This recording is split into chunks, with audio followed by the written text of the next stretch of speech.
নমস্কার, এসে গেছি নতুন রান্না নিয়ে। আজকে রান্না করব আম মুরগি। এই যে দেখেন, আম আর মুরগি একদম কেটে কুটে ধুয়ে রেডি করে নিয়ে চলে আসছি। আর আম আমি এখানে একটা আস্ত আম গ্রেট করে নিয়েছি। এই দিয়ে আজকে রান্না করব। তো আপনারা ভিডিওটা শুরু থেকে শেষ পর্যন্ত দেখবেন। ভালো লাগলে নিজেরাও রান্না করে খাবেন, আর আমাকেও একটু উপকার করবেন। লাইক, কমেন্টস এবং শেয়ার করবেন। চুলায় কড়াই বসাই দিয়েছি। এখন দিয়ে দেই তেল। তেল গরম হয়ে গেছে, দিয়ে দেই আস্ত জিরা ফোড়ন। এখন দিয়ে দেই গরম মশলা।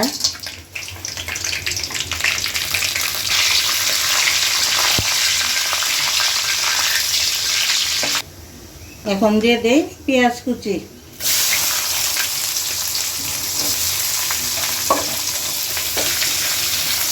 পেঁয়াজ বাদামি কালার করে ভেজে নিব। পেঁয়াজ সুন্দর করে সোনালি কালার করে ভেজে নিয়েছি। এখন দিয়ে দিব সব মশলা। আদা রসুন বাটা, হলুদ গুঁড়া,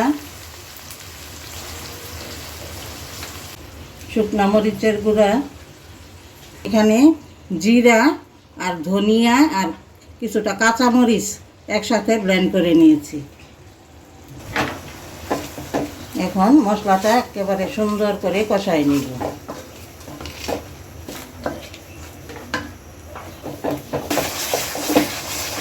মশলা একেবারে সুন্দর করে কষাই নিয়েছি। উপরে তেল ভেসে উঠেছে, দেখেন কত সুন্দর একটা রং চলে আসছে মশলার। এখন দিয়ে দিব কেটে রাখা মুরগি। আমি এখানে নিয়েছি লেয়ার মুরগি। দিয়ে দেই স্বাদ মতো লবণ। উপর দিয়ে দেই আর কয়েকটা পেঁয়াজ কুচি।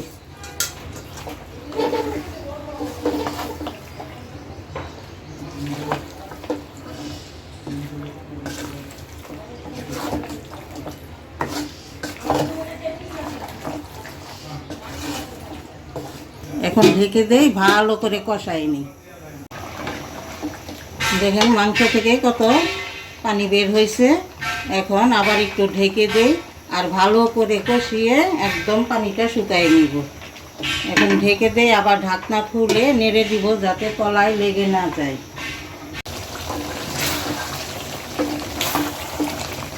দেখেন মাংসের পানি অনেকটা শুকিয়ে গেছে, এখন অল্প একটু আছে। আর রংটা কত সুন্দর হয়েছে দেখেন মাংসের। এখন দিয়ে দিব এই ব্লেন্ড করে রাখা আম। এটা অনেক টক, তাই একটু চিনির বদলে গুড় দিয়ে দিলাম টকটা ব্যালেন্স হওয়ার জন্য।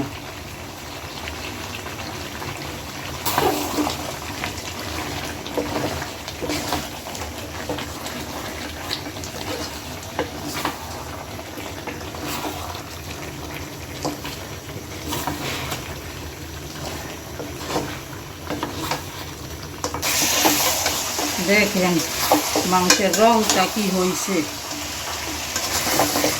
দেখেই বোঝা যাচ্ছে তরকারির কি অবস্থা হতে যাচ্ছে। তরকারির স্বাদটা কেমন হতে যাচ্ছে সেটা তরকারির অবস্থা দেখেই বোঝা যাচ্ছে। ভালো করে আম দিয়ে কষাই নিয়েছি। এখন দিয়ে দিব, যেহেতু লেয়ার মুরগি সিদ্ধ হইতে সময় লাগবে, এখন পানি দিয়ে দিব।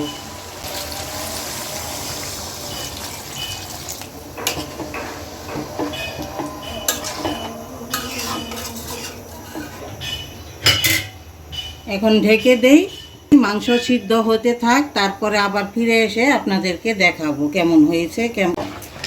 তরকারি প্রায় হয়ে আসছে, এরকমই একটু মাখো মাখো রাখবো। তো এখন দিয়ে দিব নামানোর আগে ভাজা জিরার গুঁড়া। দিয়ে দেই ভাজা জিরার গুঁড়া, আর দিয়ে দেই গরম মশলার গুঁড়া।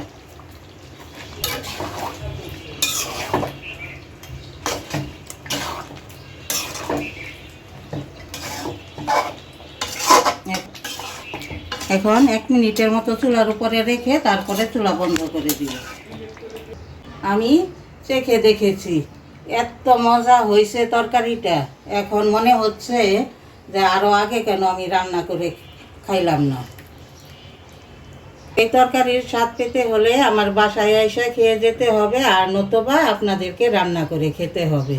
তো আজকের মতো ভিডিও এখানেই শেষ করছি। সবাইকে ধন্যবাদ।